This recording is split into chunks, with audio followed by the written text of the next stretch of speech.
Okay, well, thanks very much for the invitation to come and speak to you here today. I've long been a fan of Rescue, so it's an absolute privilege to be here at the AGM. I'm going to try and share screen right now.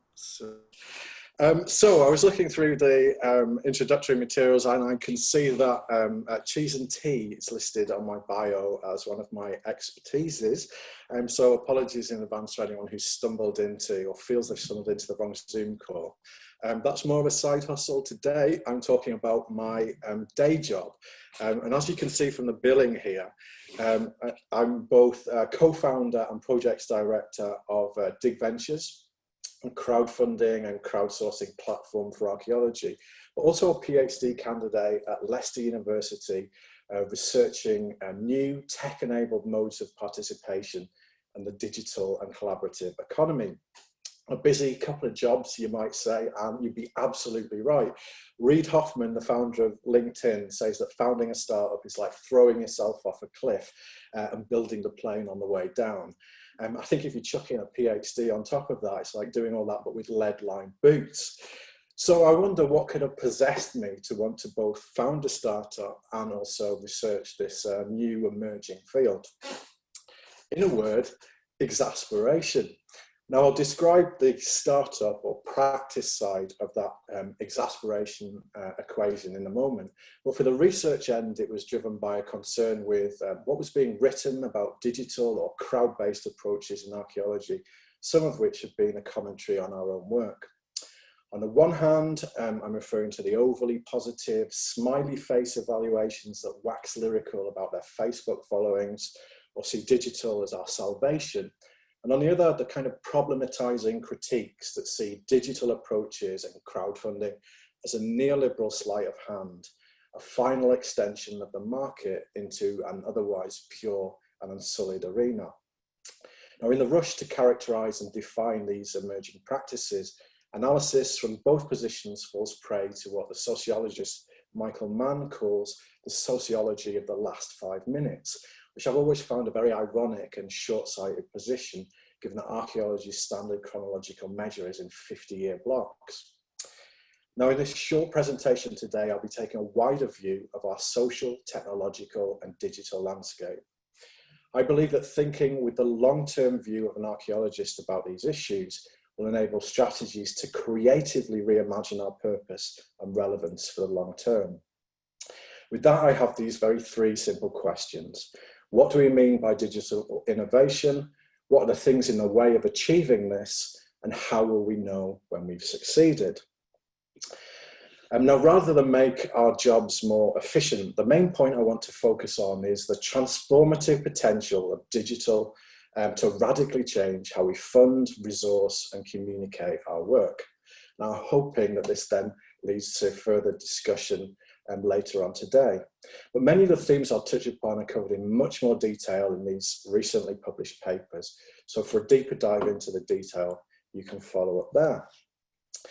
But first things first, who is DigVentures? Well, founded in 2012, we're a social business and a digital platform that designs and delivers collaborative archaeology projects in the UK and further afield. We use crowdfunding, crowdsourcing, and digital technology to increase opportunities for the public to participate in our research. Now, though we were launched in some quite tough economic conditions on the back end of the Great Recession, that wasn't the exasperation that led to our crazy cliff jump. We wanted to know whether a networked peer-to-peer approach could help deliver better, more impactful, more collaborative archaeological research. How did it all begin? Well, I have to say that I blame the dog. Although during my long career in Britain and Ireland in commercial sector archaeology, I'd always had a hunch that archaeology was insanely popular. It wasn't until we strapped a GoPro camera to the back of our dog Fergus that it truly romped home. It was the summer of 2012, and a friend of ours had taken over the management of Flag Fen. I'm sure you're all aware, one of the most important Bronze Age monuments in the country, just outside Peterborough, also one of the UK's most iconic digs. The site was in serious trouble. Since the original excavations finished in the early 2000s, visitor numbers had fallen and the archaeology was under threat. We'd recently become aware of crowdfunding. A Kickstarter had launched a few years earlier in the US, was having great success with arts and culture projects. So as an experiment, we thought we'd give it a go. We built a campaign, and within 3 months, we'd raised £32,000 from some 250 people from all over the world, many of whom came to join us and mixed in with local people digging.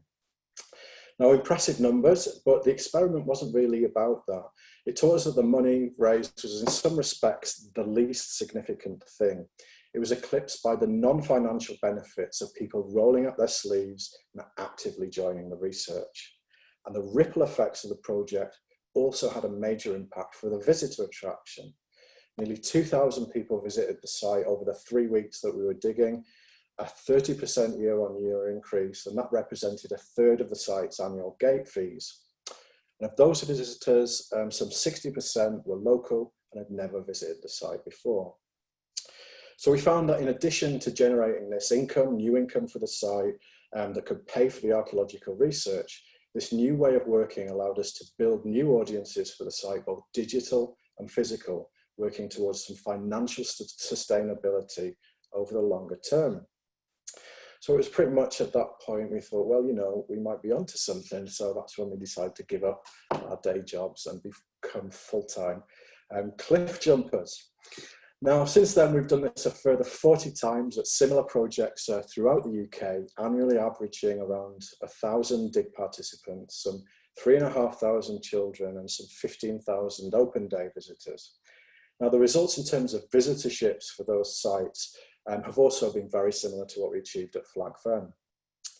Alongside this, we've raised some 1.5 million for archaeological research, and we've expanded the experiment to include a site in Europe and also the US. Our startup is a stay-up. But what's really going on here? Is this just a case of old wine, new bottles, or is this something different? Is this a game changer for archaeology? Now, to say we live in interesting times is a little bit of an understatement. Never before in our history has it been easier for people to come together in pursuit of a common purpose. I'm talking, of course, about cloud-based computing, super fast networks, and the fact that many of us have a supercomputer in our pocket, some hundreds of millions of times more powerful than the guidance computers aboard the Apollo lunar landing craft. This is the infrastructure enabling social transformations as digitally collaborating in peer-to-peer networks is disrupting traditional ways of organizing and leading to new ways of thinking about exchange, value, and community. Jeremy Hymans and Richard Timms, authors of this book, New Power, call this New Power, as ideas and movements spread and flourish with astonishing force and speed beyond the traditional gatekeepers of what they call old power organizations. Rachel Botsman argues that this has led to a collapse in institutional trust. For example, the quote-unquote mainstream media compared with a rise in distributed trust that you might see through our algorithmic news feeds or closed WhatsApp groups. Now, there are some very positive and progressive effects of this social transformation, things such as the Me Too movement, the Occupy movement, or Black Lives Matter. But there are also some quite negative effects. I'm thinking of the rise of the new nationalisms, capture of the democratic process by malicious state actors, anti-vaxxers, conspiracy theories, Nazis. I think Indiana Jones had something to say about those guys. So what do we do with this? How do we engage with this progressive and open digital world whilst ensuring, like Dr. Jones, that we don't allow our work to fall into the wrong hands? How do we combine this hard-won expertise of old power archaeological organizations with a more fluid, collaborative, participatory nature of the new power movements? Now, Nesta, the UK innovation charity, has thought long and hard about how social or purpose-based organizations can really capitalize, can really build on these new movements. Unlike the Silicon Valley model of huge venture-funded platforms seeking to move fast and break things, Nesta want to help socially minded ventures move fast and fix things. And to help navigate this emerging new field, they developed a 4-pillared model, a typology, if you will, to describe the different organizations and activities at work in what they called the collaborative economy.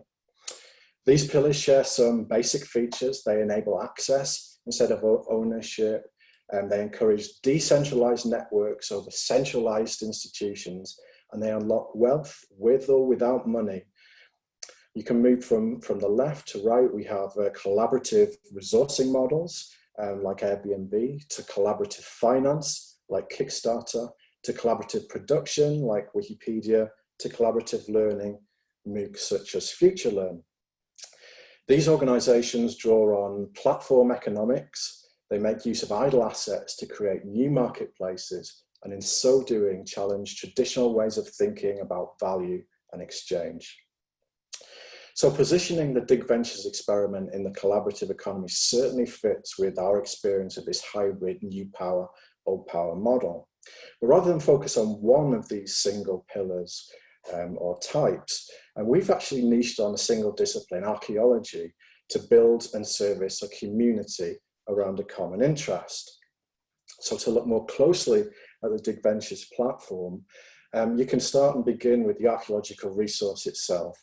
We've built a model that links up owners or custodians of heritage and with a network community who want to learn, understand, and enjoy those resources.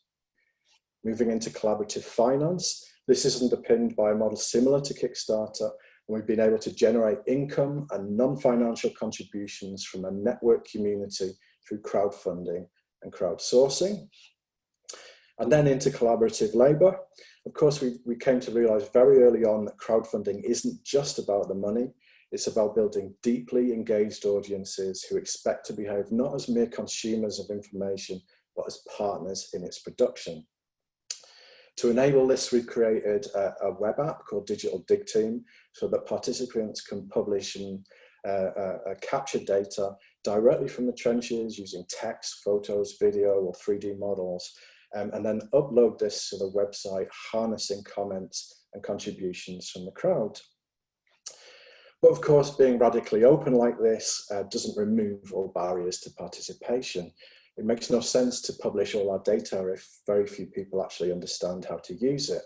So this led us to develop a learning management system, a MOOC, to deepen our community's engagement with our practice.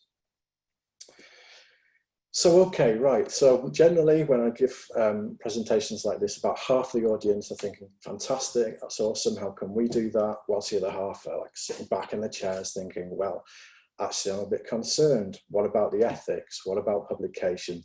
How do you actually manage this voluntary participation at scale? What does it mean for our traditional bodies and our traditional funders? Now this hones in on the second of the questions that I started with at the beginning. What are the things in the way of innovation? And for this, actually, we have some empirical data showing attitudes across the sector. At the beginning of 2018, we ran a survey of 203 archaeologists in advance of the CIFA conference in Brighton, revealing, amongst other things, what members considered to be the main barriers to innovation and how these attitudes break down across member grade, age, and organisation type. Now, to swiftly cut into this, we can see that our number here, our spike in the middle, that's the associate members, they saw the main barriers to innovation was a resourcing issue. Whereas you look towards the other side, you look towards the other side of that, you can see that practitioners and members were all tuned to the cultural barriers to innovation. Interestingly enough, when we break this down in terms of age, we can see that in the 18 to 29 group and those over 60s, they're the age groups that both cite cultural resistance to change as being the main blocker. But those in the middle from 30 to 59 saw limited resources as being the main factor. Now, I'm fascinated by that breakdown, and we might want to pick up on that later in discussion. But I wanted to articulate really how DigVentures has managed to overcome this cultural resistance to change, both within our organisation, but also with our project partners. As innovators and early adopters, it was very clear to us that the only way to lead through these cultural barriers was with a very clear sense of ethics. For that, it meant breaking archaeology down into a triple bottom line. For archaeology to realise its full potential, it needs to contribute to knowledge through the publication of its work in a publicly accessible archive. It has to manage the impact of change on the past with clear guidance and strategies to cope with encroaching development and environmental change. And it has to do all of this whilst communicating with as many different people and involving as many different people as possible. By explicitly defining our ethical standpoint and using that as a lens through which to chart our course into this unknown space, we've been able to evolve our practice in entirely unexpected ways. It's a commitment that's given real confidence to the traditional grant funding or research organisations that we work with, and they can join us either through match grant funding or by becoming partners on our team. Now, I'm also conscious that this still isn't the kind of thing that will convince everybody. Good intentions don't always guarantee good outcomes, and history is littered with innovations with unforeseen negative side effects. So that brings us to our final question. How do we know when innovation has succeeded? Measuring this can be particularly difficult with archaeology, where the benefits to individuals and communities are often abstract, intangible, and difficult to measure. If we move from the relatively firm ground of judging the quality of academic work of archaeology on the basis of its rigour to a much more nebulous, fluid definition based on impact, then we also need to institute a new framework to measure quality. Now, this too has formed part of my research, defining what, not just what to measure, but also how to measure, following a continuum of intrinsic and instrumental outcomes. This evaluation framework is structured through a theory of change, as you can see here, detailing the outputs, outcomes, and impacts. That's the what. And then this is linked to a standards of evidence framework designed to articulate the causal links between activity and change. That's the how. This helps us understand not just who takes part, why they take part, but also what changes as a consequence of their involvement.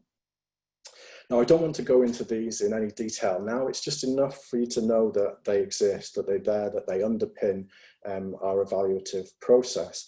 And for anyone more interested in that, I'll point you to the papers that I showed you earlier.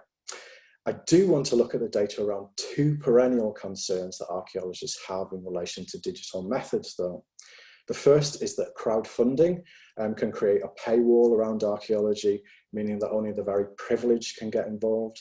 And the second, that digital in itself forms a barrier, particularly disadvantaging older people. Now, one way to assess this is by comparing the background on demographics and social demographics of people who take part in more traditionally funded, more traditionally practiced archaeology. Now, the CBA undertook a survey in 2010 of their membership of local groups that are affiliated to them, and found that the majority of people were over 60 with hardly any members over 40. A pattern that got a little bit worse actually once the same survey was run in 2018, which concluded that the membership had stayed relatively the same. It's just that everyone had got 10 years older. Now, this is also supported by a regional study undertaken in the east of England that found that hardly any of the membership were between the ages of 18 and 40, and only 17% were in full-time employment. Now, no national socio-economic audit has been attempted of voluntary archaeology in the UK, but anecdotally, clubs and societies typically comprise a largely passive group of overwhelmingly white, middle-class, elderly members. These are often corralled by a much smaller group of very active executive. In terms of the contribution to knowledge, this isn't often awesome. A recent report by HE found that many were struggling to really get their information and publish their data and get that out there. Now, comparing this with the DigVentures model, we've managed to substantially improve on this with pretty much all age groups represented and all socioeconomic groups as well. Now, Lacey Abbey at the very bottom of this picture will be a very typical demographic for our projects, with no one age group particularly dominating the profile. Borrowed time, just up from there, was a slightly different proposition. At threat of looting, it was in a remote location, and we found that in fact that this actually attracted a much older demographic wanting to support the project digitally. Now, when we questioned them further, they explained that the digital participation gave them the opportunity to still be involved and allowed them to overcome the physical barriers of digging.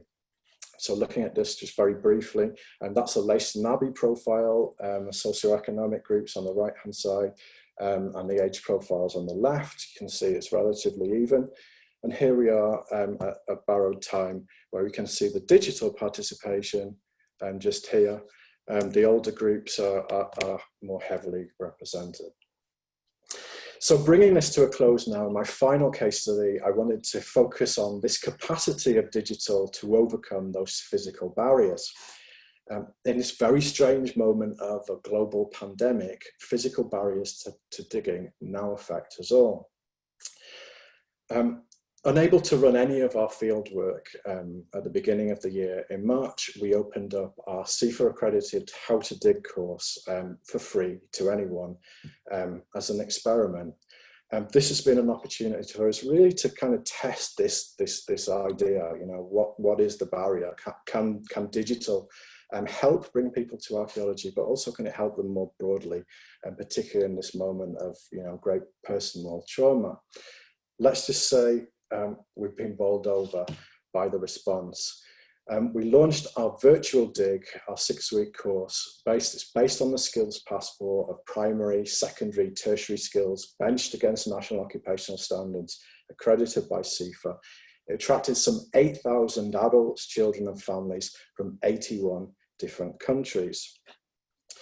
Demographically, we had a relatively even spread of ages, no one group dominating more than 20%, a slight edge socioeconomically with sort of working age participants and people from a lower managerial, administrative and professional background, due no doubt to them having time off because of furlough.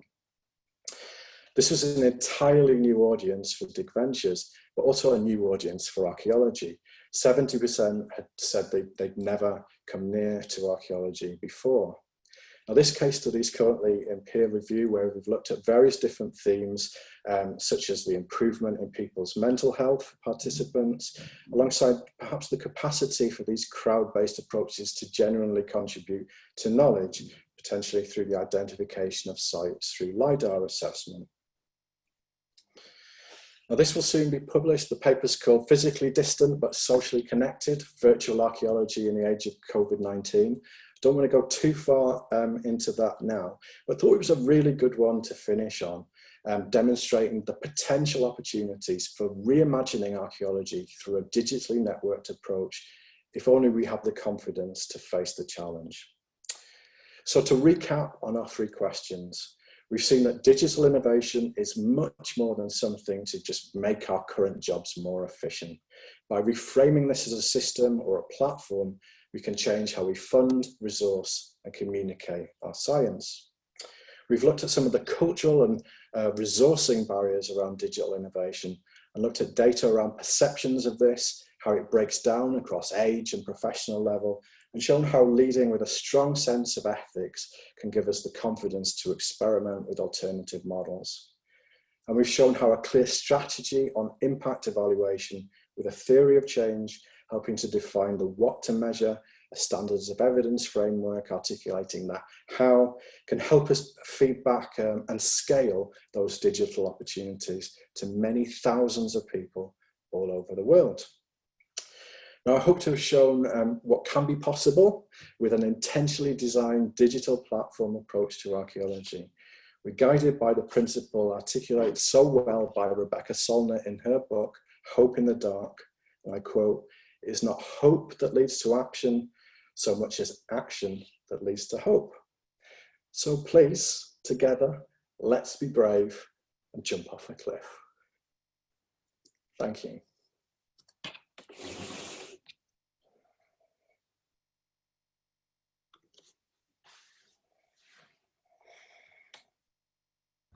Sorry, I started speaking and then, of course, hadn't unmuted myself.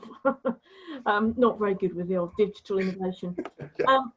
Thank you very much for that. That was absolutely fascinating, and I think it absolutely vital, really, to see how you're doing these things, because I've been involved in two fairly large-scale community projects. You know, one about to start and one we're sort of 2 years in, both of which have been called to a halt because of the current situation. And I think, given that we really don't know what the future holds, finding a way to not only keep the audiences we've got and keep the interest of the people who are already out there, but to find those very successful ways that you've had of changing the audience, because I can assure you that the figures that you see from the CBA are borne out by the participants on many of the community projects I've been involved in. So I thought it was very interesting to see that. And so now we've got a few minutes. If there are any questions, but if people have got questions, if you want to add them to the chat, let me just see how we work the chat. Yes, well, we've got some good comments here. You can presumably see the comments, can't you, Brendon? Sorry, I'm a bit incompetent here. Yeah. Yes, just as, again, generally people finding this very interesting. I'd like to know whether with the, I mean, obviously you've showed us how your sort of training session had been incredibly successful. Have you found an increased participation in other elements of the work you're doing during this last sort of 6-month period? Or have you do you feel you've been able to maintain and keep track of your audiences? Yes, most definitely. So our audience has basically doubled over the last three months. So we had a very active mailing list of 10,000 running into this. We now have a very active mailing list of 25,000. And that sort of exponential growth we see across all of our digital channels and digital participation. It's been a phenomenal thing. So we've had both, the absolute, horror of COVID on the one hand, for all manner of reasons, our work was cancelled as well. But then there's this kind of almost signals from the future of, the potential shape of how things are gonna go forward. And that's what we're kind of, reaching onto and staying hopeful with. We've got this huge new audience of people who've never even considered being aligned to archaeology before, and that come from all manner of walks of backgrounds of professional experience. And our job now is trying to kind of figure out, how we rebuild ourselves with that audience. It's really exciting. Yeah. I can see that. I've got a couple of questions now. We've got one from Giles. Can you tell us any more about why people wanted to be involved in projects in a digital capacity only? So. Yeah, sure. So there are different levels. So we have what we call a spectrum of engagement, and this starts on the very low level, from something very, very small, like the share of a Facebook post, to the like of a tweet, all the way up to the other end of the spectrum, which is joining us for 3 weeks in the field and coming every year, and basically filling their entire skills passport out through the process. And there's different levels all the way up. But we understand, you know, why people come in and you know, what changes for them as a consequence. And when we see our digital participants, our digital contributors to our campaign, and what's very clear, and the commonality amongst them all, is this sense of virtue, this sense of contributing and giving and becoming part of something meaningful that's much larger than themselves. They may be passive consumers of archaeology. They may watch a show now and again, Time Team or whatever's on now, and that might have brought them in. But this really gives them a sense of becoming part of something and still being a part of it. So we create all manner of different ways in because of that. Whether it's through, you know, shooting, we're shooting a documentary series here on site at Lindisfarne, or putting virtual tours out every other day, or huge amounts of social content and so on. We really make sure that, you know, that's a meaningful connection for people. And sometimes they graduate up that scale from starting something very small. Sometimes they say that, sometimes they move back down. What's really important is that we kind of hold our community together, and that's the thing that sustains us. Thank you. And I've got another question from Jude, which is, how do we ensure the strong ethical basis will hold up? Maybe much less valuable projects are also reaching an increasing audience. So the ethics thing, you know, that was obviously you know, we started out, you know, day one. Okay, this is, you know, this is what we stand for. And that was a very, very clear thing. But also very quickly off the bat, we became a CIFA registered organisation, quite a different animal within the CIFA pantheon. But you know, what we wanted to ensure is that the rigour of the research that we were doing was absolutely second to none, that it was exactly what would be expected from any professional organisation, even though the means and method to get there might have been quite unusual, and at the time was completely unprecedented. So the strong ethics come from within, but it's also, you know, we are accredited. We are accredited, and our work is professionally assessed every couple of years.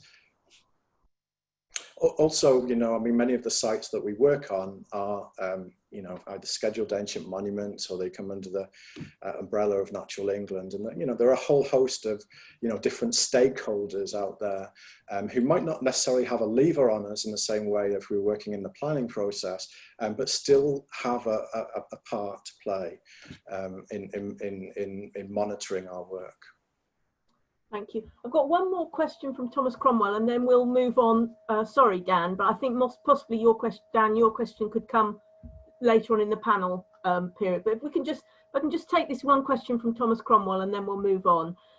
We've got the model. Your model of outreach strikes me as a good evolution of the old Earthwatch volunteers model in the days pre-PPG 16. It seems to be mainly aimed at set-piece work on the fringes of the wider commercial sector in the UK. How do you see it developing within the world of watching briefs and commercial digs? Yeah, well, fringe is a matter of perspective here on Lindisfarne, the centre of the Anglo-Saxon world. So it's a good question. And of course, you know, we started, you know, outside of that very traditionally funded development-led, you know, model. However, more recently, we have started working in that world. But this has to be for clients that are aligned with the kind of values that we seek. It would be very hard to practice our model, say, for you know, for a house builder that's really very, very focused on the bottom line. We've recently done something at Pontefract Castle, which was for Wakefield Borough Council. This was strictly speaking, a development-led project. They were building a new visitor centre. It was in the process of that work, an entirely unexpected gatehouse had been discovered. So we put a brief to them where we spent, okay, we'll do your development-led work in the first 2 weeks of a 5-week project. We'll focus on that with just our professional team, but we could then redesign the next 3 weeks in a participatory way. So that by doing it that way, we could layer on what you might call the DigVentures bells and whistles alongside a program of work which really satisfied both scheduled ancient monument, but also a development brief. So it can work, it does work, we've got evidence for that, but what really needs to change to enable that is the procurement model around it, but also you know, some of the more professional expectations to kind of imagine alternative possibilities. Thank you, Brendon. Well, thank you very much for that. Absolutely fascinating, and thanks for your response to the questions. I'm sure, I'm not sure how we do. Oh, Hannah's showing us how we do clapping. Thank you that we're clapping. We're clapping you, Brendon. Thank you very much. And okay, thank you. And so now we'll move across to Chiara to deliver her presentation. Thank you very much, and welcome to the stand, as it were. Thank you. Thank you so much. Thank you for inviting me. Thank you. Okay. Right. Thank you again for inviting me. I'm really happy to be here and give us a shorter talk. I'm stepping in at a quite short notice, so I hope you'll forgive. It's briefer.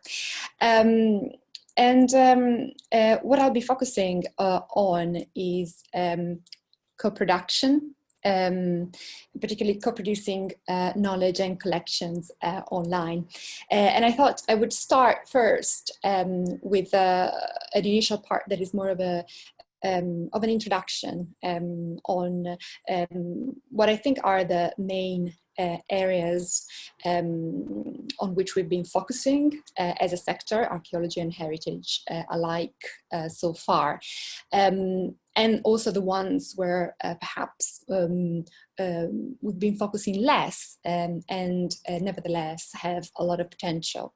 I'll highlight some sets of challenges that I think we're facing right now, and then I'll exemplify through some flash case studies that are primarily projects I've been involved in, but also broader references to what is happening right now, which I think is quite exciting in the archaeology and heritage world that uses digital technologies and innovation.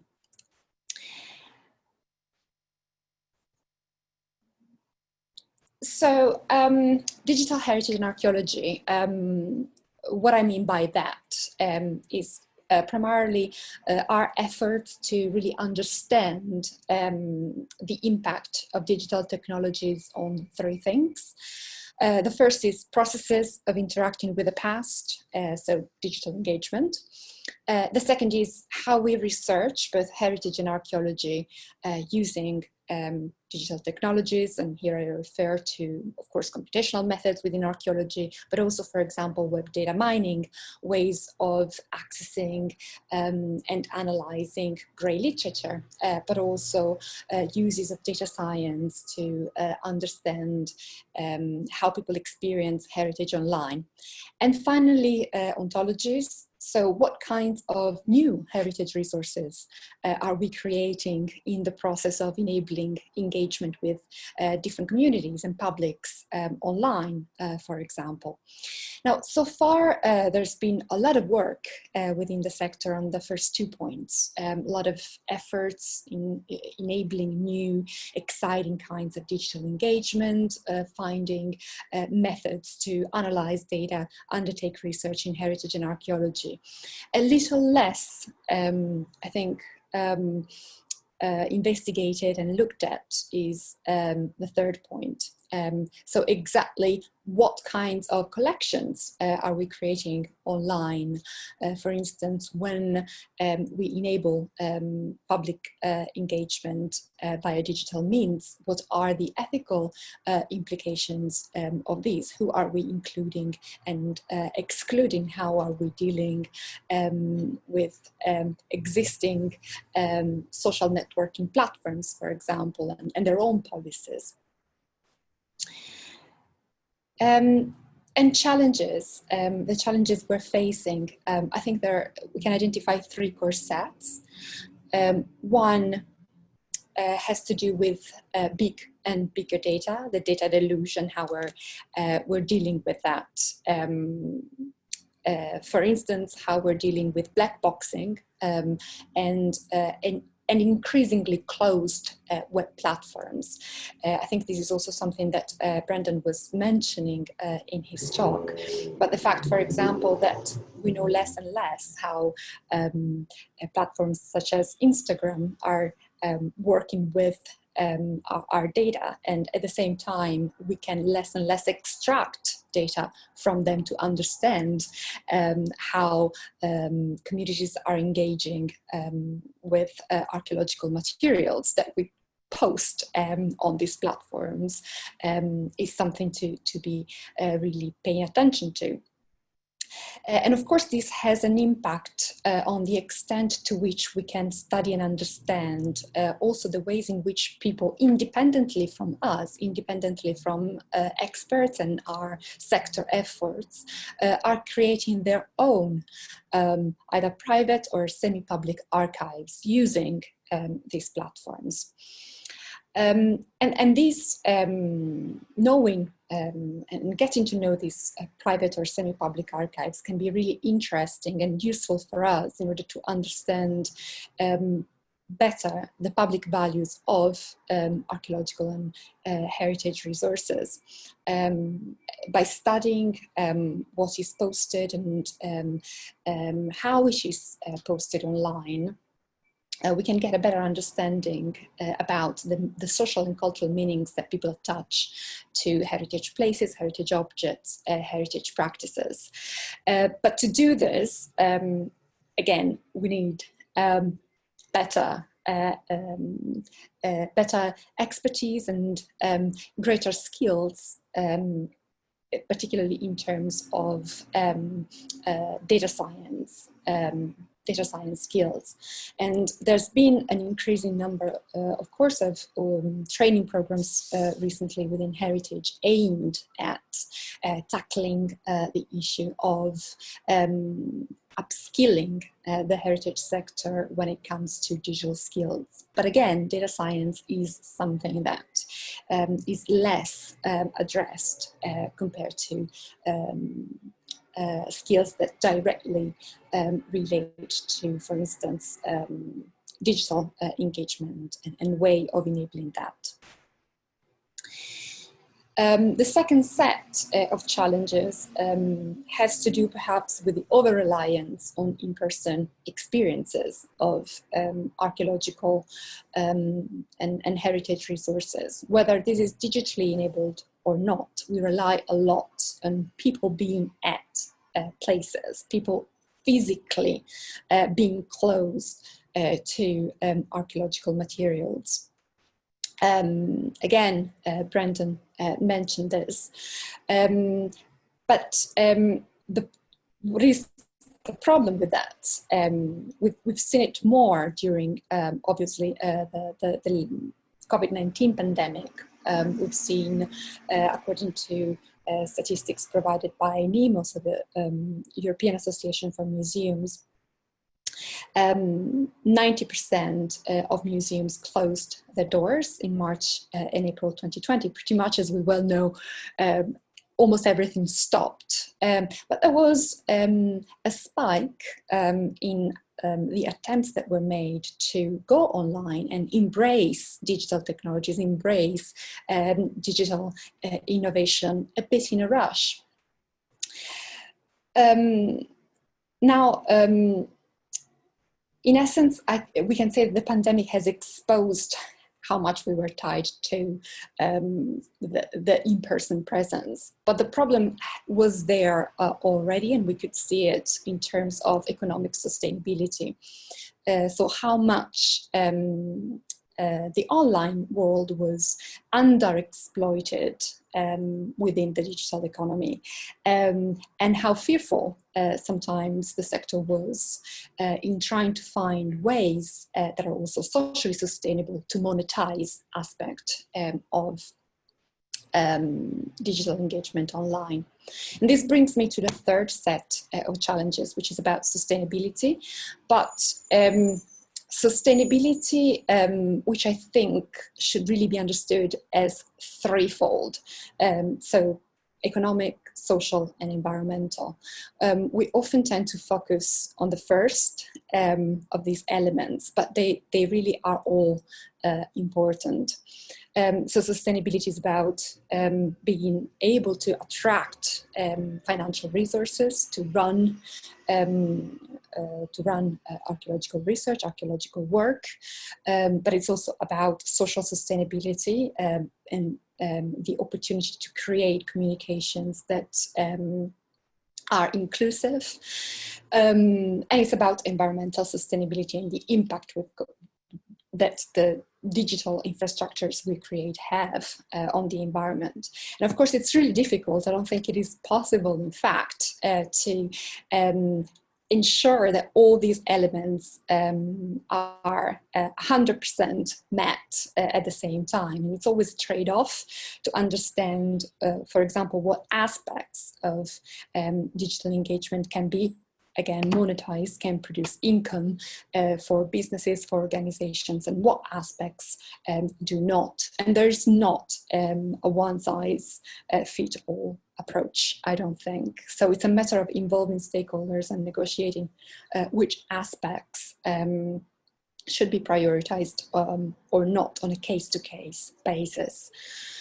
And the ultimate aim is, of course, resilience, also organizational resilience, understood as a process of entailing, if you like, both continuity and transformation. So not something that is just about absorbing the shock, for example, brought about by COVID-19 and going back to where we were, but moving forward, perhaps losing certain aspects of practice that we were focusing on before, but embracing new ones.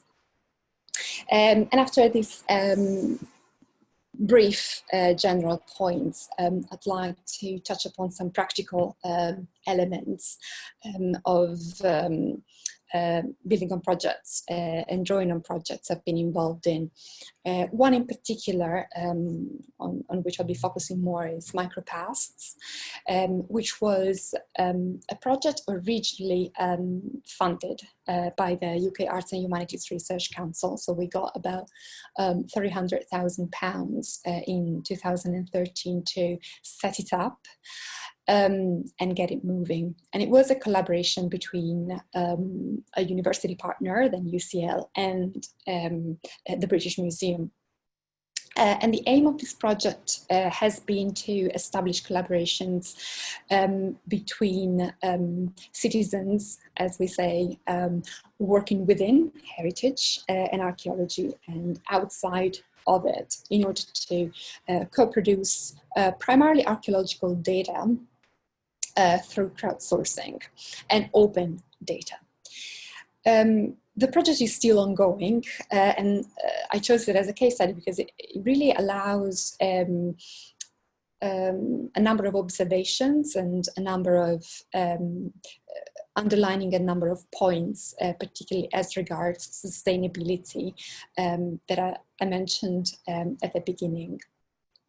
And it's quite different, I think, from the DigVentures model that you've been hearing about. It's got a very different genesis as such, because our aim when we set it up was to create an entirely online platform that we advertised through outreach that happened exclusively online with what was also back then a more established crowdsourcing model where you try and reach out to users that are completely and previously unknown and might be interested in working on co-producing data in archaeology and heritage.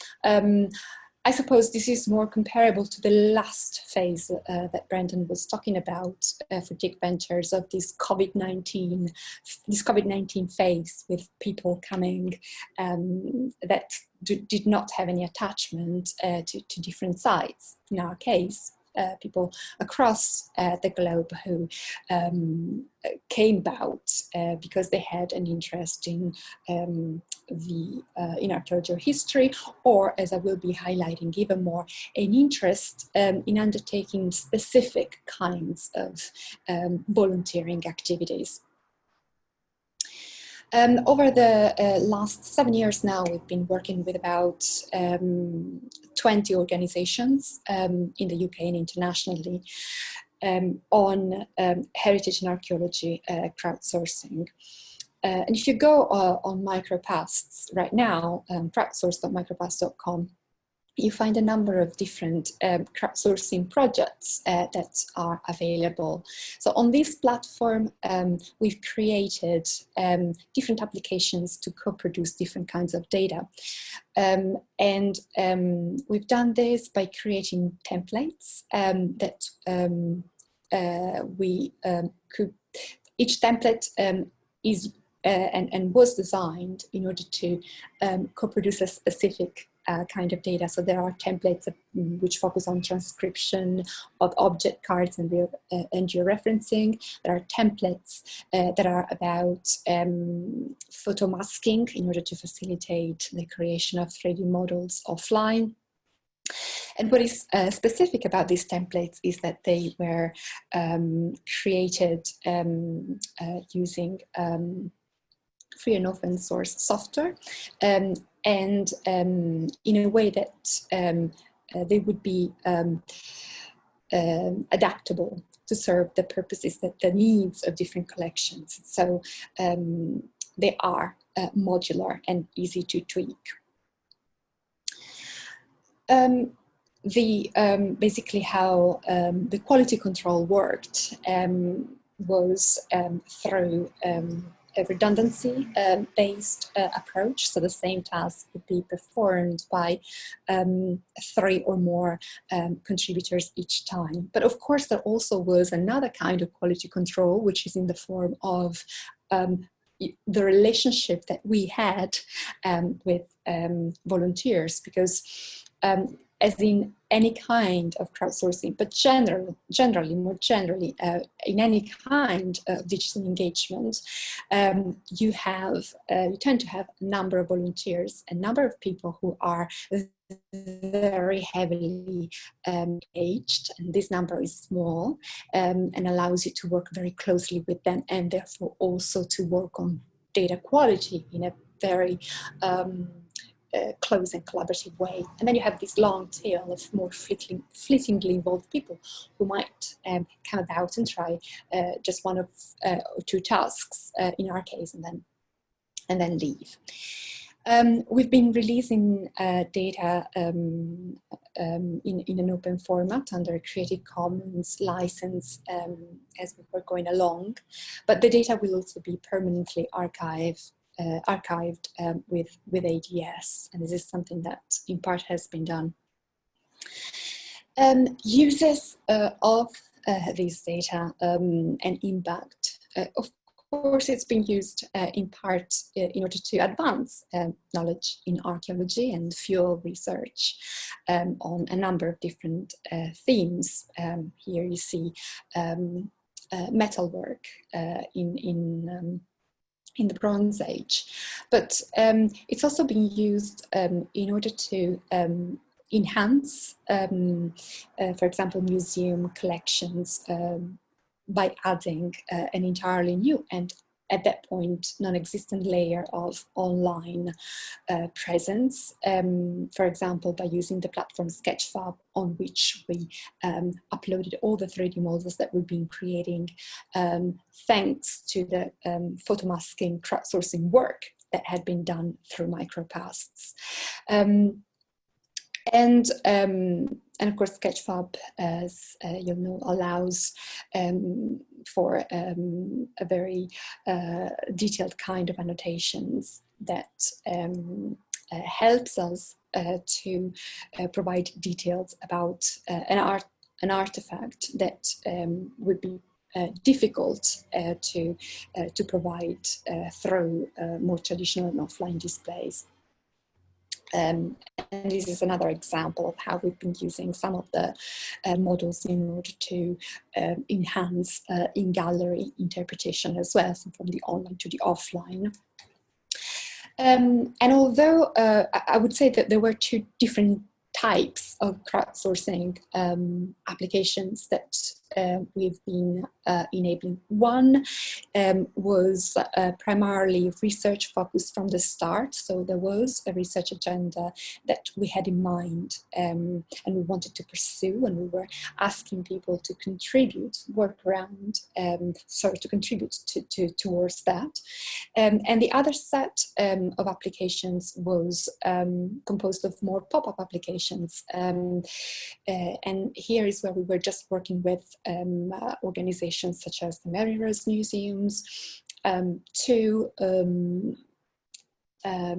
co-produce data that would help them primarily to engage audiences with their materials, and also to create new online collections, as we've seen, and then through them also offline resources, for example, by printing some of the 3D scans and then using them in as part of education programs.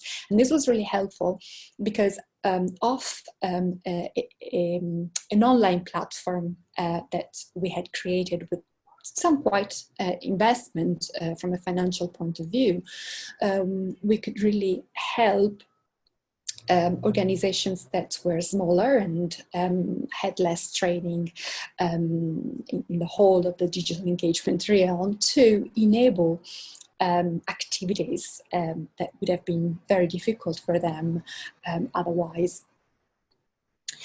So over the course of the years, we've been involving a few thousand collaborators, of which only just over 1,000 are registered participants, and the rest have been contributing anonymously. And a very interesting thing is that what we observed was, on the part of participants, a tendency to stick to certain kinds of tasks rather than participating primarily based on their interest in a specific kind of collections or a specific period of history. So those who liked working with photos tended to stick around photo tagging and photo masking and video tagging more. Those who liked transcribing and transcription work tended to stick to that regardless of the collections that that transcription project was aimed at enhancing. And this is interesting because it allows to diversify also your public, if you like. You advertise and do lots of outreach amongst groups of interest in photography or in other kinds of digital DIY. You can really involve people who would have not otherwise really been accessing your collection as a heritage organization, for example. And through the project, 72% of volunteers that we engaged were not people whose main work was within archaeology or history. So the project achieved at least the outcome of not being a maker chamber and involving people beyond the subject area. In terms of representation, we also found that as DigVentures, demographics tended to be quite evenly represented without a massive skew on younger audiences, although there are differences depending on the kind of application that you deploy. So things to do with 3D masking and 3D modeling tend to attract younger audiences compared, for example, to transcription, to name one specific example. But generally, yes, demographics tended to be quite evenly represented. On the other hand, there was a higher representation of people with higher income and higher education levels. And this is quite in line with what other crowdsourcing projects have also been finding. And by that I mean projects that are established online and work to attract audiences across the globe through outreach that is undertaken primarily online. What we've seen more recently, and I'll come to that in a second, is that this can be changed, of course, if you work from an offline to online kind of way. So if you target a community which is very established offline already, and then work to then develop a project for them online. So this can, of course, change the dynamics of the demographics as well.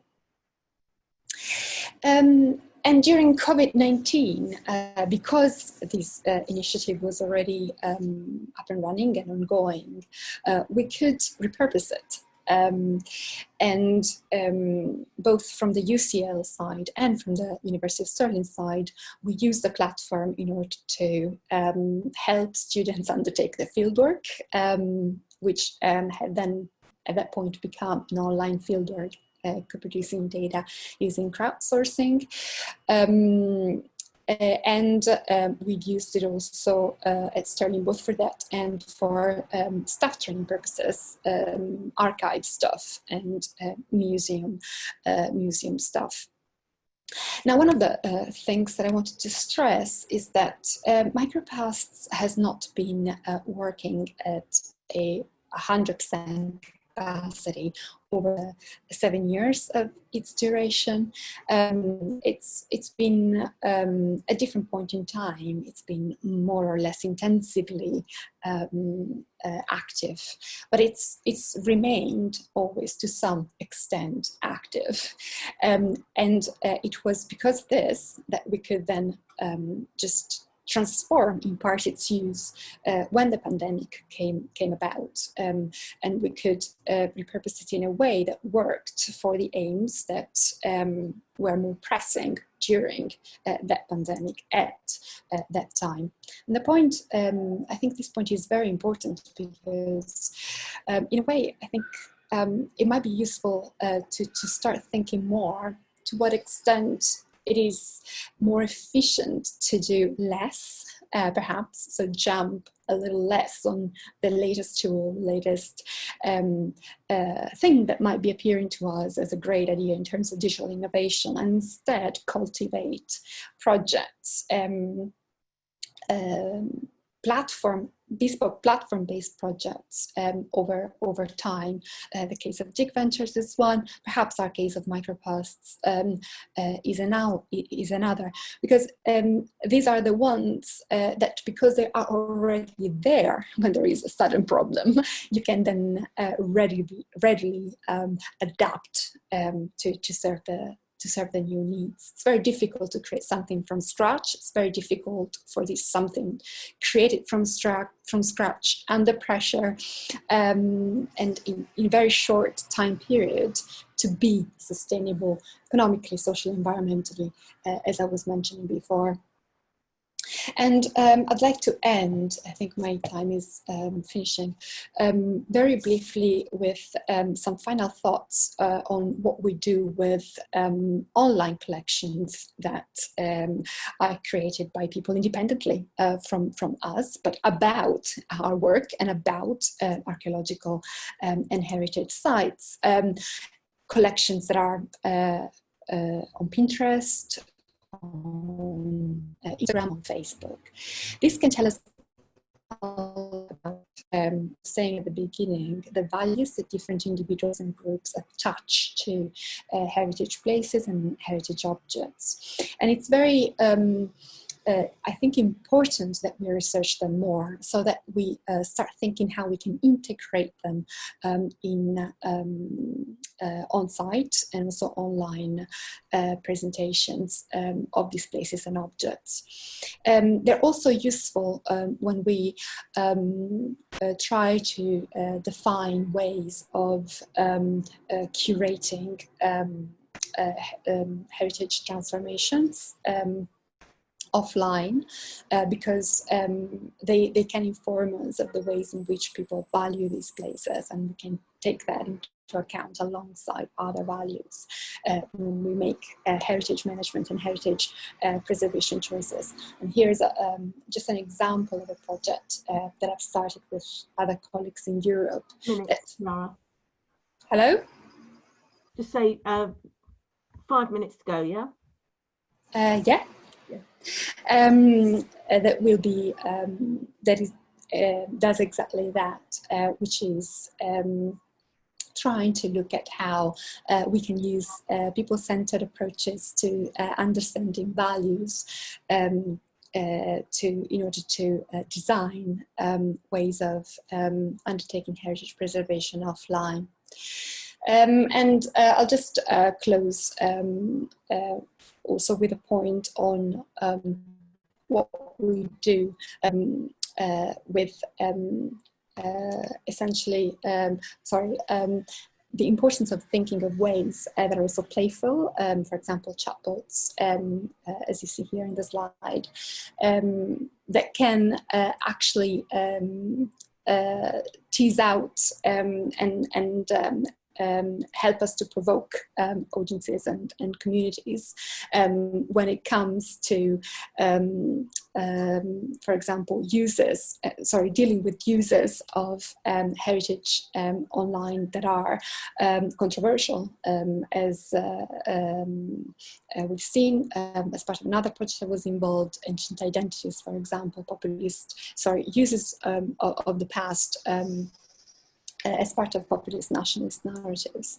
So these are also things that we can look at in a future perspective going forward. Sorry, I'll finish. I had a couple of more slides, but I think I can end here.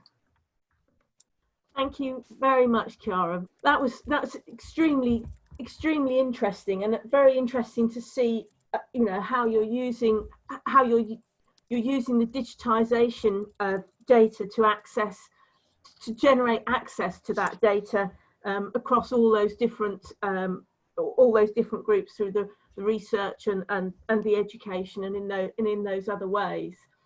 So now we're going to move into the panel discussion, and I'm hoping, well, presumably the panel will unmute themselves at the appropriate times. So on the panel, we've got. We're very grateful to everybody for giving up their time to contribute to this open meeting. And we've got Duncan Brown, the head of Archaeological Archives at Historic England, Tim Evans from the Archaeology Data Service, Kasia from Cambridgeshire County Council, from a senior archaeologist with Cambridgeshire County Council, and of course we've obviously got Brendon and Chiara who've given the talks, and also Lisa also from DigVentures. So the plan was, and I think Hannah's got probably a better grip on this than I have, but the plan is that you will each, she's provided you with some some themes in which that we'd like to address from the panel discussion, and if you can just go one by one and discuss it. I don't know, Hannah, did you set an order that you wanted people to talk? No order, just go ahead and name as you like, Jo. Okay, Kasia, do you want to go first? Right. Sorry about that. I've got 3 screens on the go, and yeah, and a slow mouse. Well, I found that very stimulating. I always do. You know, I'm probably in the older demographic of people who are, you know, slightly concerned about my understanding of everything that digital technology can provide for us. And I think that from my perspective, working mainly, well, yeah, pretty much wholly within the development, within the planning framework and through development-led schemes, I can see that there is a real tension into how to fund the use of digital archaeology to its best potential, really, and to use it for its best potential. There really is a strong need for us to have digital display and interactive websites to enhance any of the outreach that we do. And I think that this is an area that a lot of developers are probably more alert to and interested in, because what they really don't like is having people on site for public engagement, for public participation. They don't like it because of their insurances, and they don't like people seeing things and having any kind of confrontational aspects with them. On the whole, there are developers who encourage it and who are very responsible in that response and area of work, and they particularly like to engage with the public at such events. But I'm very mindful of the fact that it's not just a way of being able to portray live archaeology and excavation at the time that it's happening, which is one thing that DigVentures is brilliant at, actually. And there's a lot of other organisations, you know, I think of the Orkney, Nessa Brodgar interactive websites and all the sort of diary blogs that happen with a lot of archaeological schemes around the country. These are brilliant, but they're fairly static.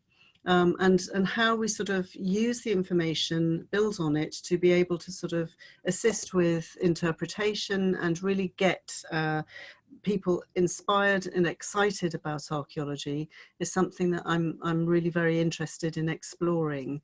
And so I think Chiara's talk was very useful for that, to be able to show exactly how you can, you know, use heritage to be able to have people come and participate in creating it through the transcriptions and stuff that she explained, but also to start to interpret the places in which they live. And I think that that's a very important, you know, way for development-led schemes to try and go. It's going to be like moving a juggernaut, because, you know, development-led archaeology is often very contentious, and it's a minefield of problems regarding all the sort of requirements that must be met in, you know, being able to actually excavate a site and produce the record, the lasting record. But in terms of extending that to being able to enable interactive displays that will help with schools meeting the needs of their history curriculum now, to provide content. Content is so important to so many things.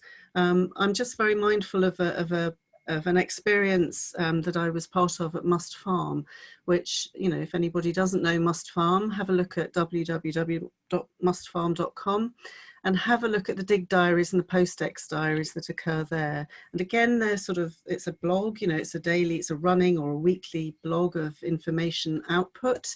But what it did was to inspire millions, actually, thousands of people to engage in current time with the discoveries of a very exciting excavation area, and build an appetite to want to see it more. What we face is the difficulty of actually finding a museum or a gallery to display this material. And so one thing that maybe we have to start thinking much more about is finding online ways of being able to do that for posterity. With that, I think, you know, also working in a local authority, and when we have to write our website content, which is as boring as it comes, we're told to write to the age levels of 11-year-olds or 16-year-olds. And whereas we know that with the archaeological engagement that we do, people are desperate for really detailed, gritty bits of the analytical story, the real sort of, there are detail junkies out there who want to know exactly what, you know, the animal bones were doing and how people were growing the animals, butchering them, you know, making secondary products from them. They really want to know all of this sort of thing, and how processes might change from one period of time to another, and looking at, you know, market patterns and, you know, all of the stuff that we, you know, expect to see in any kind of analytical report. And they like the detail. So I would also say that there's a place to have really, you know, that isn't just internet archaeology, and it isn't the usual internet publishing platforms, but you know, these have got to be interpreted in some way to allow people to really delve into the details of the past, of the investigations, in order to, you know, feel the public benefit of the huge expenditure that has gone on excavating that material and putting it through its analysis programs.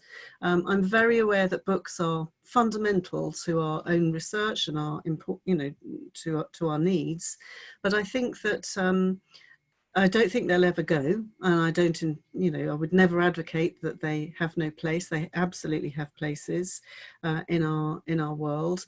But I think that, you know, there will be a time where we have to start looking much more at how the information that we produce is re-articulated in a very relevant way that will start to engage much wider groups of people into our world.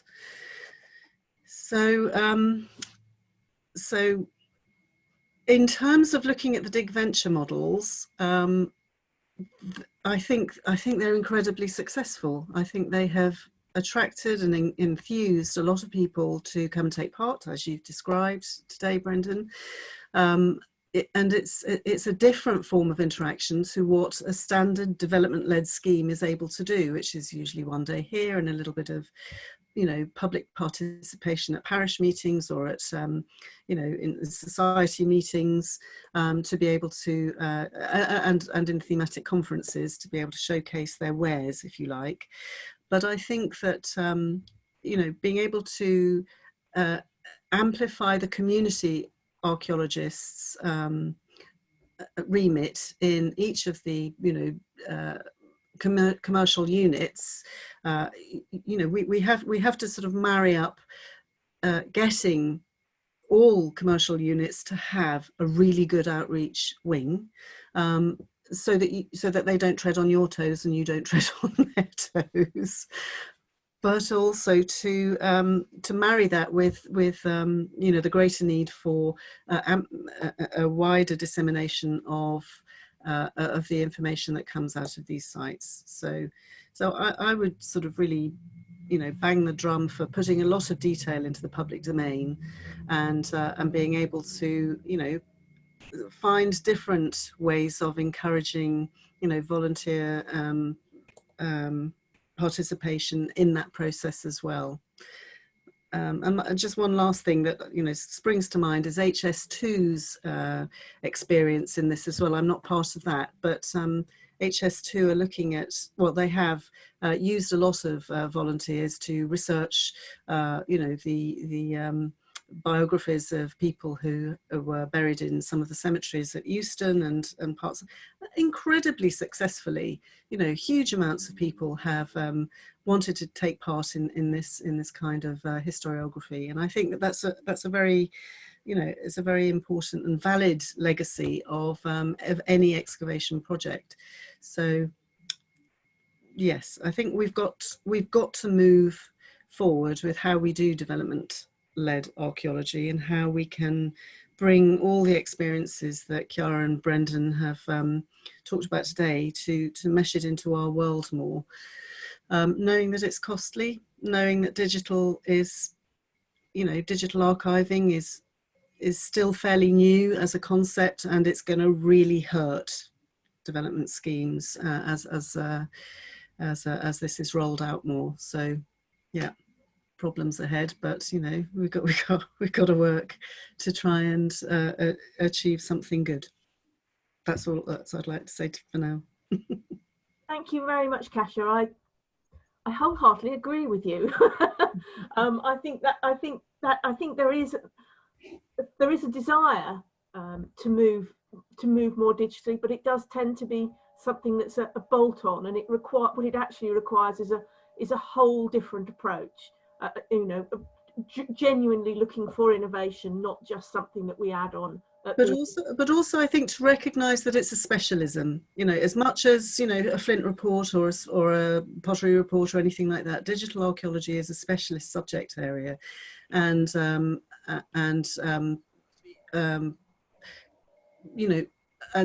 is digital community work as well. So I think we really need to start expanding our workforce, in a way, our profession, to build this into every university degree, to make sure that digital art is something that is also taught at universities for archaeological reconstruction and interpretation. And with that, we'll hopefully be able to develop all sorts of management tools that help us to protect the past that we don't dig as well. Yeah, I think that's right. And I think probably as you're talking about it as a specialism, perhaps we'll go, if we go to Tim next, as someone who's specialist with digital archives. So perhaps we'll move to you next, Tim, if that's okay. Yeah, sure. Thank you, Jo, and thanks for the invite. Very interesting to be here. My name is Tim Evans, and I'm the Deputy Director of the Archaeology Data Service. And my job really is, apart from getting the blame when everything goes wrong, is with our director thinking about what we're doing, how we're doing it, and how we work with our community. And our community is archaeologists. We're very proud that since 1996, when we were founded, we've always kind of viewed ourselves internally as doing digital archiving by archaeologists for archaeologists. And that's something I'm determined to continue and to kind of evolve our practice a bit. When I look down the kind of things to talk about, I started to think on the optimistic things, which were primarily, since I started in the ADS back in 2006, the attitudes both to the need to archive, but also things such as open access and data sharing have come on immeasurably. At my first conferences and meetings, I'd often just get, what's the point of doing this? I don't want to share my data and so on. Now look at all the things that Micropaths and DigVentures and other projects are doing with sharing and getting people involved. It's been a really positive thing. As a digital archivist and somebody that worries about files, I think something we've got to do is start to demystify terms such as digital preservation and all the kind of lingo that goes with the work we do. Explain to people that it's more than just using cloud storage, it's more than just using third-party open source software and platforms, it's actually an involved process. And as part of that, and there's going to be guidance coming out issued through CIFA in the future, start to think more about what is a digital archive. What we do at the moment is normally we take everything that people wants to give us, and that could be hundreds and thousands of photographs, and that tends to lead to what I think of as data bloat. The archives start to lose a sense of what they are, what's important within them, and also maybe the quality of what people are producing. People are told to deposit work with us, they do it, they get it off their desk and they move on. I think it needs to be a bit more involved process. People need to be given better standards, guidance, and also what is the point of doing this? We want people to reuse the data. That's the whole point of it. I don't like sitting on terabytes of data that nobody used, but I know there's stuff out there that just never sees the light of day because people don't know it's there, or it's in rather impenetrable formats. The documentation's not good enough. So how do we get everyone, and that's not just industry, but also academics and the community sector, people with skills and experience in data handling as well, that have time on their hands, how do we encourage them to use the data within our archive? Another thing I worry about is a sense of fragmentation between where data goes, and particularly from data generated by the academic sector. Commercial archaeologists are very good when they're told to deposit with us, they will deposit data with us to get things signed off and the data comes in. We don't really get a lot of stuff from academia anymore. We were set up in 1996 primarily to take data from AHRC funded projects. We normally get 1 or 2 a year now, and things start ending up in other repositories or institutional repositories through universities. Most universities will have an institutional repository, which is fine. I'm not out for global domination. I'm aware the ADS shouldn't and couldn't take everything. But then where do people look, and where do people know where to look? And if you have fragmented outputs from project, how do you bring them all together and at least have a trail between these systems that can also help reconcile physical and digital, so that you know where to look? And the final one is in terms of innovation and where we're not innovation is, I think, in publication. We're still trapped a bit in our legacy of producing a very linear report, a linear publication with a beginning, middle and end, very wordy and often just something in a PDF file that's put on the web, and it's great and people love them, but we don't do more than that. I'm a bit biased here because we have a publishing wing known as Internet Archaeology, which again since 1996 has published HTML articles, and the whole idea is trying to move away from linear and allowing people to delve into data and go off on tangents and explore things they're interested in. And I don't see that happening very much, and most of the publishers now still go down a very linear model with an e-print as a PDF. Should we do something different? Should we stop producing these very long works and focus on the data? That's just my thought.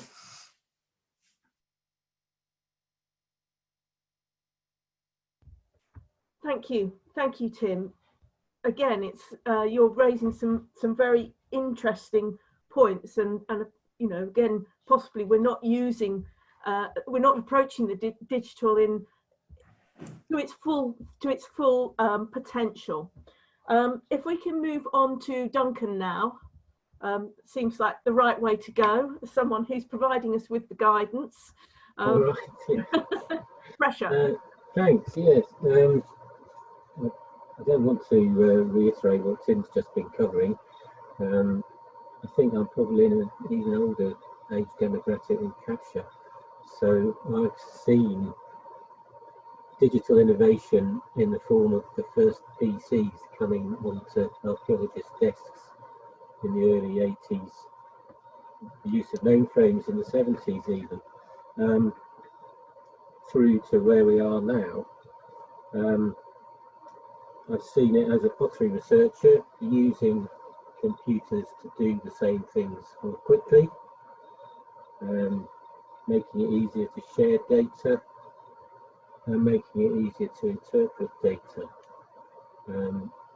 One of the great benefits of early digitisation, and one that we sort of take for granted now, is that having data so more easily accessible and much easier to manipulate, to analyse, means that you can ask questions now that you never could before. I had to sit down with a calculator to make sense of all the numbers I'd collected when I was recording pottery, and now I can do it in moments. The first program that I used to analyse my data set of over 25,000 shards of pottery ran for 2 weeks. Now it runs in about 10 seconds. That's made a huge difference, and we sort of take that for granted, but it was a huge innovation at the time. I've also used digital information, digital approaches as a museum curator, both in terms of making collections accessible online and for installing interpretive interactivities into galleries. And I've seen how museums have drifted towards digital sort of interactivities as a substitute for doing anything more, which I think is a dangerous way to go. Most of the feedback that you get from museum visitors is what they're really interested in is the objects, actual real things from that long ago have a magic that you can't replicate digitally, and that should not be lost. But to use interactivities to add nuance, to add deeper information, Kasia's right, people do love the detail. If you provide it, they can look for it if they want to, or they don't have to. Hardly anybody reads the text that we painstakingly put onto panels in all the exhibitions that I did, and not everybody will explore the interactivities that we provide on digital touchscreens, but the option is there, and it's good to see when people do follow them. And then, of course, in my current role as an archive manager at Historic England, I'm concerned with preservation and accessibility, and those two things should occupy all our attentions, as Tim has just said. It's a responsibility of ours to make sure that the data we produce are accessible and retain their value and their significance. And we can quote the FAIR principles. Everything should be findable, accessible, interoperable, and reusable. Those are the responsibilities that we should all have as archaeologists, and they're ones that we had before there was digital innovation. That's what we published for, to make those principles safe and to uphold them. But of all of those ways in which I've interacted with digital technology, it's not necessarily easy to say that how much of it was innovative. Doing things bigger and more quickly doesn't necessarily mean innovation. It just means that you're using digital technology to make your work more efficient, and making sure that digital material, digital information is accessible is the same as putting paper records into an archive in some ways. But that doesn't mean, so when I think of digital technology and digital innovation, and when I look at the questions that Hannah circulated to us before, you can answer them all at once almost. What I'm interested in really is harking back to my pottery researcher identity.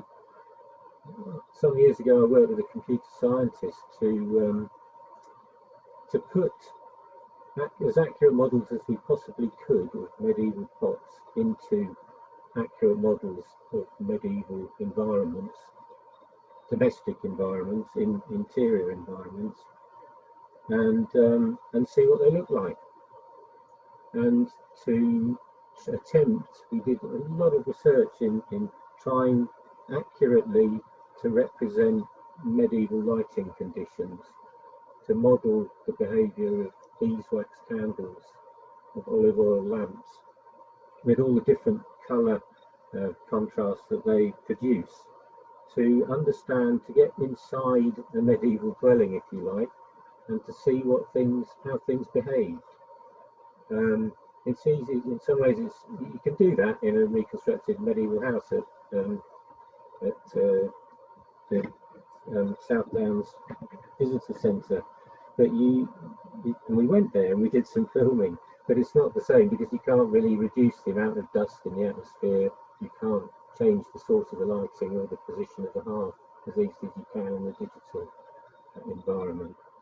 We never got the funding that we were hoping to get to explore it as far as we would liked, but we did explore other contexts. Pompeii, students were working on rooms in Pompeii, and we also did some work on an Egyptian temple. They had been repositioned following the construction of the S1 dam, so it was very well recorded. and what we were just exploring. And I think that's where we're missing a trick. We should be. I mean, we're talking about exploring data that we record and enabling people to access and to join up, to sign up to being archaeologists, virtually or not. But what archaeologists should be doing is exploring. That's what we like best, and that's where digital innovation really can capture imaginations. Reconstruct. You can take 3D, virtual tours of shipwrecks underwater now, digitally, from the comfort of your own home. But that doesn't necessarily ask so many questions. From there, you should be able to ask questions. We should be listening to the questions that people who aren't archaeologists want to ask, by giving them those sorts of platforms on which their imaginations can come alive. And that's what archaeologists need to do, is reignite their imaginations to some extent, use these amazing tools that are being developed, as always, not specifically to help archaeologists. Most of what archaeologists do is borrowed from other disciplines, but we can really get into understanding the past. That's all I've ever wanted to do, understand the past, and I really think that here we have so many different opportunities to do that. That's all.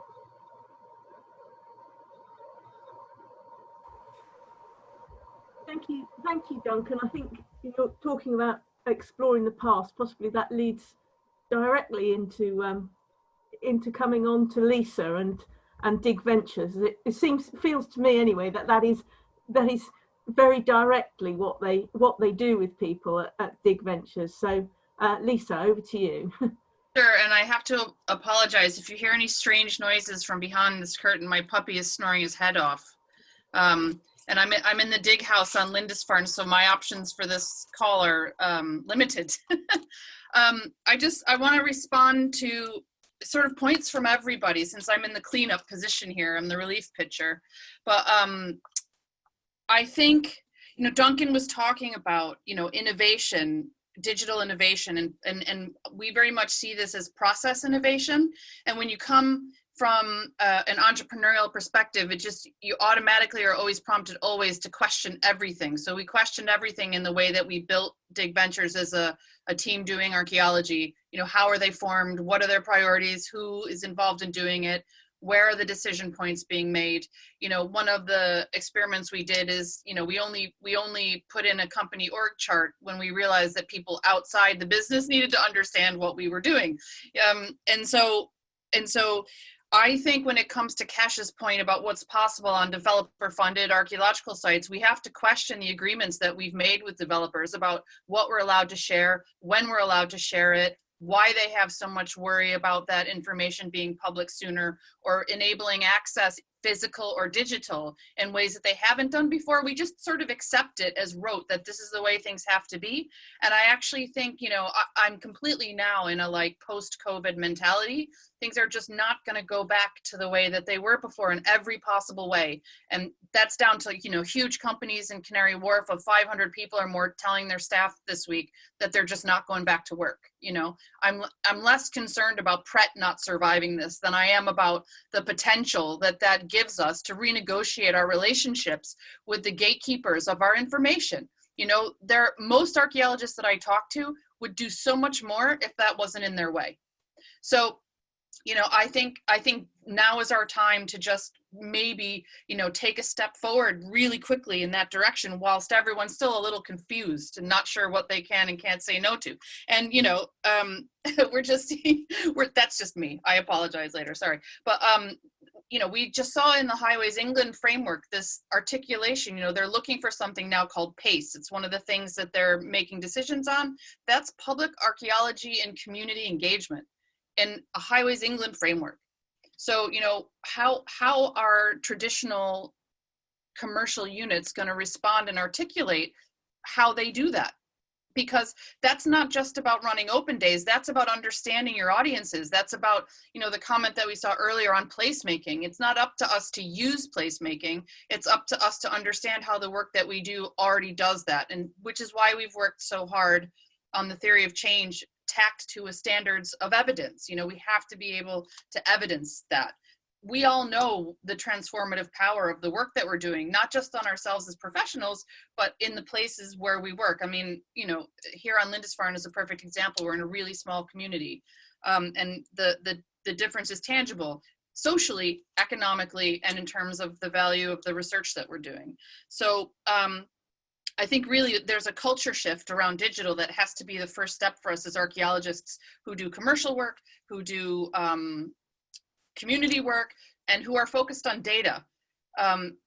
Because unless the whole sector as a whole agrees, like, we have to get more sophisticated about this, we have to stop pushing out stuff out the door that isn't up to standard with the rest of what the culture sector does, both in terms of how it looks and how it's being used, and our assumptions about how it's being used. The public, as you guys have said before me, is incredibly sophisticated in what they want from us and what they're used to seeing. And I just think that we have to respond to that so that they can see visibly that we care. And, you know, what, in terms of what Chiara was saying about cultivating platforms over time, you know, that there are, you know, MicroPasts has established itself, and obviously there's DigVentures, and all of a sudden, you know, we saw this massive burst of free content. You know, everybody has to be operating online when you're in a pandemic and you can't welcome people physically. But, you know, that is, and now the question is, how do you monetize it? And everybody's going to be fighting for the same money, but worse than that, everyone is fighting for the same audiences. And if we continue to split people and we continue to dilute the power of the channels that we've got who are already doing this, who spend their lives doing this and every minute doing this, all that's going to happen is we're going to waste time and money and reinvent the wheel, ironically, for our sector again and again and again. So I think in my mind, when I look forward, you know, I would hope the sector would come together and use this moment to realize we don't need to do it that way. There are channels for this stuff. There are people who specialize in this stuff, as Kasia was saying, and to use those as the channels for all of us to push our content outward through.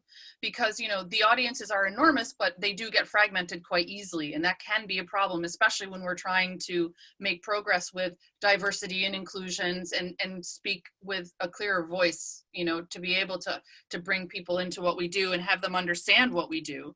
So I suppose I just want to close by saying that, you know, this is definitely a moment, and I would like, as someone who, you know, is an innovator and is comfortable with early adoption, I would like to see everybody just get a little bit braver and just go for it. It's the jump message again, I guess.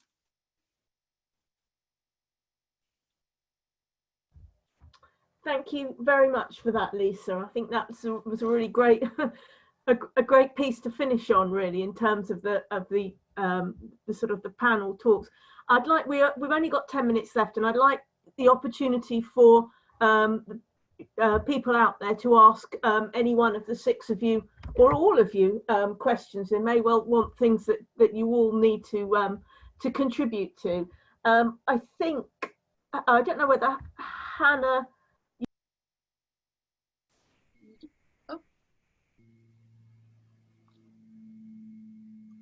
You've muted.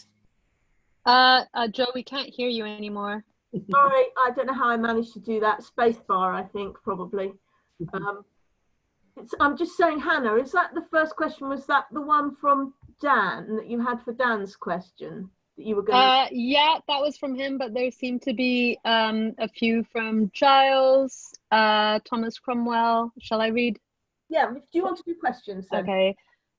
Okay, so Dan asked a question which we hadn't initially put in you know, thought about, but then the planning for the future, the white paper came out. So he's asking, what role does this digital technology or innovation have in shaping the archaeological profession in light of the planning for the future being very kind of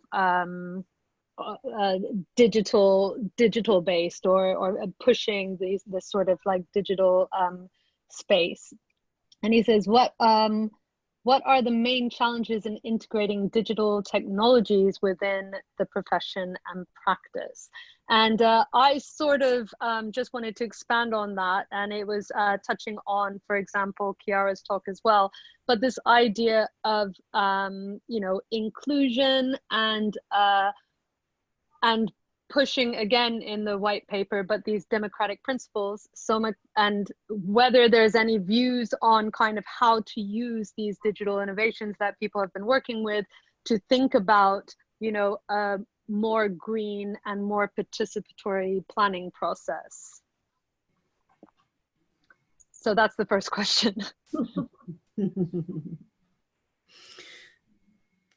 That's a long question. Yeah, that's a long answer too. I'm just trying to find where Dan had written it to refresh for that. I repay. Oh no, wait. It's the one before the second to last. Basically, it should be on the list. Quickly, while Cass is looking, I think. Well, first of all, it's a little bit of a struggle for some people to see the white paper as an opportunity at all, but we have to look at it that way. I think we should be going further than that. Yes, HRs should be statutory social archive repositories, whether they be digital ones or museums. There should be a responsibility to deposit your archive in a secure and well-compiled way in a place that is properly supported within the planning system as the legal owner of the archive and the collections. And from there, it's more easy to legislate for community engagement throughout the planning process, because there is a robust system of preservation and the share and information sharing that will support it. Over to you, Kasia.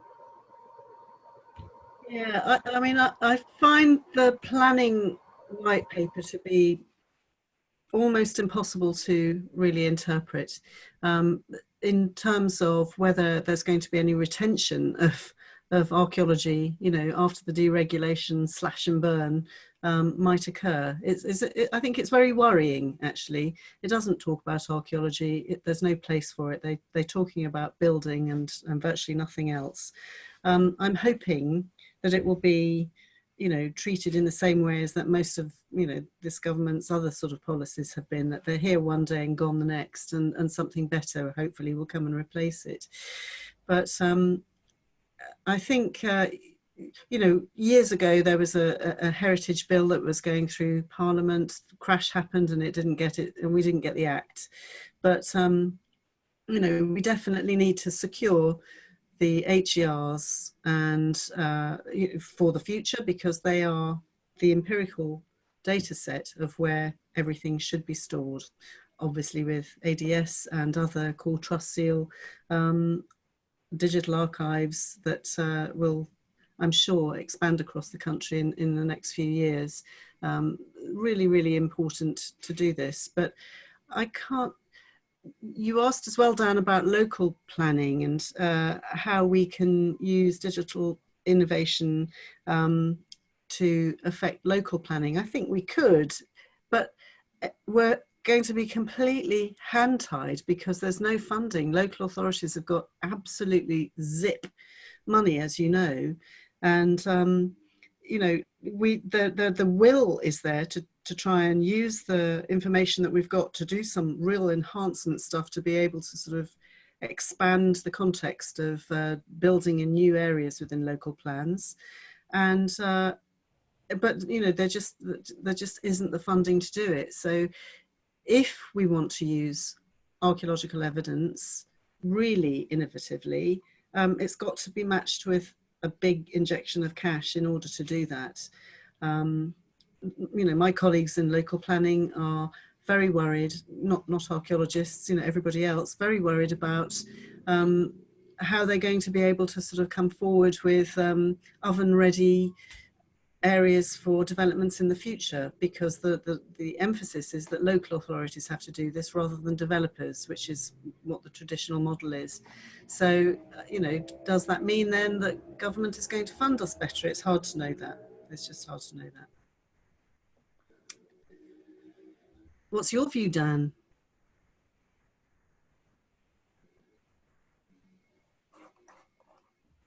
Oh, we've got another question. I think Dan's not Dan's not speaking. Can I come back on that, Joe? Yeah, sure. Just, I feel that we're, you know, there's clearly this huge appetite from within the sector to change, and we could see it in our survey. We all know that, you know, we have to improve. There are some really material ways that we have to improve our practice. But quite unfortunately, that's come at a time when, you know, we've got the slash and burn, you know, brigade in, as Kasia referenced, and there's the whole, you know, it was all prefigured by the new comment from Boris Johnson. And there's this feeling like first they came for the newts and I didn't say anything, and then what will they come for next? The post holes. But it's this kind of, it pushes into this defensive mindset where we want to protect the line, hold the line, and that means don't change, stay still. And I think that's also quite a dangerous position to be in. So I would urge action. I would just urge doing stuff. Yeah, I wouldn't allow the money side of things to get in the way of finding ways to create a community, connect with people and build something from the ground up. Because the more action there is, the less easy it is to sweep away. And that might be any number of imaginative of ways. But I feel a real danger at the moment with what's happening, that we're so scared and so defensive that we don't do anything, and that's tantamount to disaster. Yeah, I agree. And I think you probably find this is one of the things that Rescue likes to feel it stands for, is that we're not frightened to get out there and say something. We have no vested interests. We can afford to say the things that perhaps other people can be a little bit more anxious about, because they have so much to risk. So yeah, I quite agree with that. I just wanted to try and, you know, so that everybody gets some opportunities, just get some couple more questions. There's a question from Thomas Cromwell. How do we future-proof the digital stuff that we're creating? And that, of course, is incredibly important, because if we're going to take this view, I mean, the thing about paper is that bar a fire or a lot of water, one hopes that it actually does stand the test of time. And there is obviously the huge risk that we put everything into digital and then we can't access it anymore. And I think probably on a similar kind of note, we've also got the question about typologies and reference series and things that are not being consistent, and that again has something about how do we ensure that the data we create and we preserve is usable into the future. So I don't know if someone wants to take those two questions together. I'm probably mashing things a bit, but I wanted to sort of try and make both those points from the question. I wanted to just make a quick start on that. Obviously, we have someone here from a digital repository who probably has a much more knowledgeable view than me. But Amanda's sitting here going, repository, but it is about standards, and it is about the sector signing up to a collaborative way of doing things. I think one of the biggest issues that we've got is a lack of coherence and a lack of joining up. This is why we've now got, you know, I don't know, 5 or 6 at a minimum different digital recording systems out there, instead of one that's standardized in the same way that context sheets kind of are. So that's why the CIFA guidance is going to be so important, because we have to start making it easier for ourselves to communicate, both in terms of outputs and in terms of the data that we're generating. Because if you're not being able to do apples to apples or put your data into the repository because you haven't followed the standards to get it to that point, then, you know, we're toast before we've even really started. But anyway, that, you know, it's a leadership situation. We have to all agree, and there needs to be a strong reason to do that. And the comms on what it should be and how it should be that way and why it has to be that way need to be really clear. Thank you. Anyone else want to come in on that?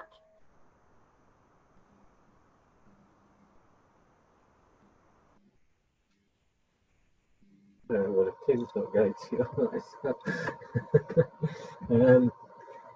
I spoke earlier about, I didn't quite express it the same way, but how being able to do more things more quickly was liberating and enabled you to ask more questions.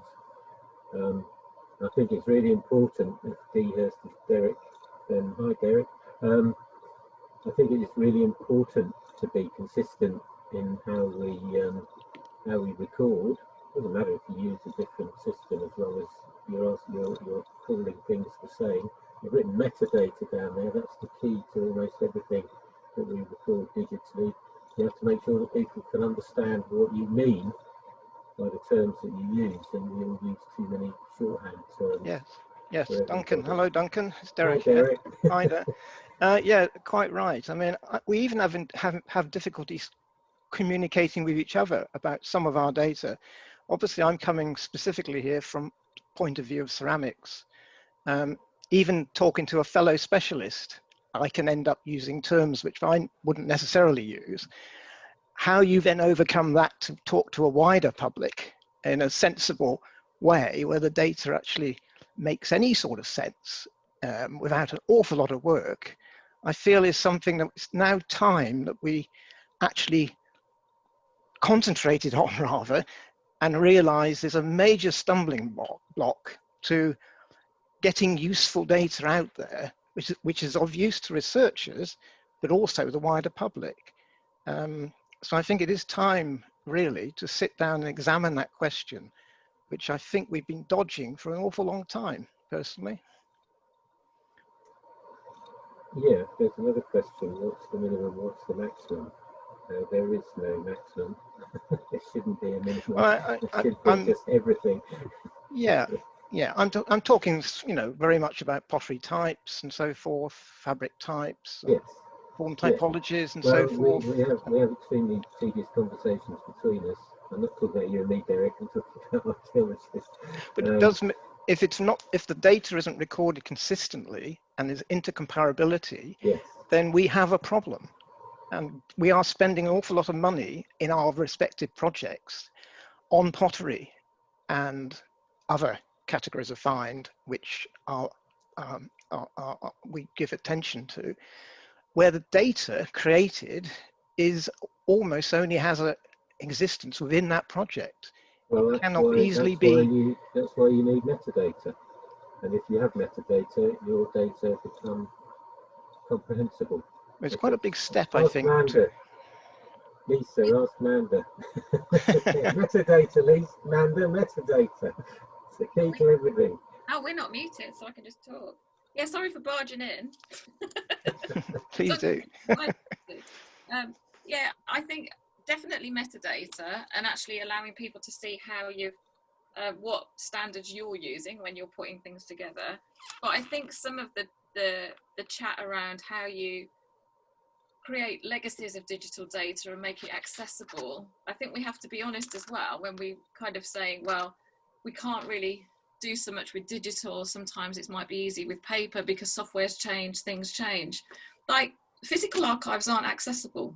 They're in boxes in museums which are under-resourced and you can't get to them. So I think we have to avoid some of those same issues when we're talking about digital data as well. So it's not just about the information itself, but it's the information about the information, which is exactly what Duncan said. It's about the metadata, it's about using the standards, the guidance that ADS have got. It's about making sure that all the stakeholders within a project all have agreed what should be selected from that archive and deposited. And it doesn't have to be absolutely everything. So that point that Tim made earlier about data bloat, you could say the same about physical archives. We've got box bloat. You know, we need to understand why we're preserving things, who we're preserving it for, and how they're going to get to it at the end of the day. So a lot of that time it's about registers, indexes, using similar systems, understanding things like thesauri, and making sure things are interoperable as well. I'll duck out now. Thanks, Manda. Just to say, we're going to have just literally a couple more minutes before we close, but I actually wanted to go back to Chiara and ask her about how we take these successful projects, for example, MicroPass, and just scale up. So think bigger and maybe think more nationally. You're muted. Sorry.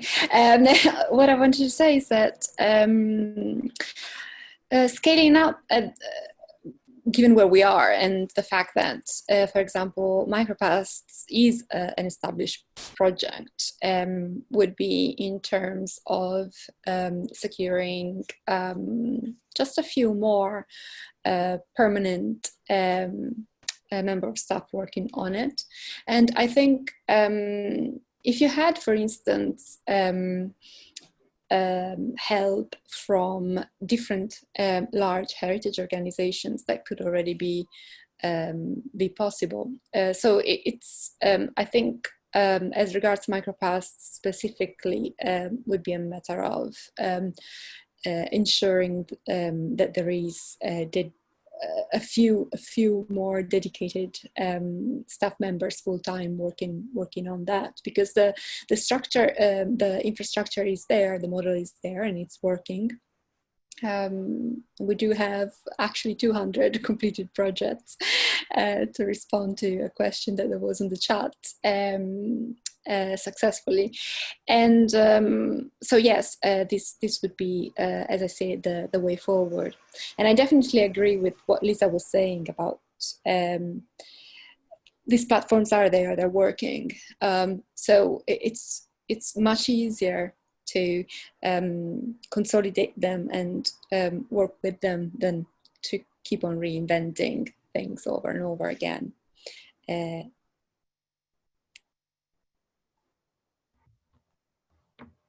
Thank you. I think probably I can see that there are some comments coming up on the chat. Tim saying, you know, a very valid point about how we deal with metadata, and as with so many things, I mean, it isn't just metadata, but there are an awful lot of elements of data gathering where if you do it at the time, it's a lot quicker than having to go back and then rework everything and relist everything to fit in. So I think some of it is about habits that we have to get into, but in order to get into those habits, the guidance and the consistency and the standards need to be out there so that it becomes something that we all simply adopt. It becomes a way of life, like standardized, the traditional standardized recording is now. So I think we have to draw it to an end there, but thank you very much for everybody, all the speakers. You've been really, really thought-provoking, stimulating discussion, and all the contributions from the people who've been here. We thank you very much for the time that you've given to us on what may be one of the last sunny Saturday afternoons of the year.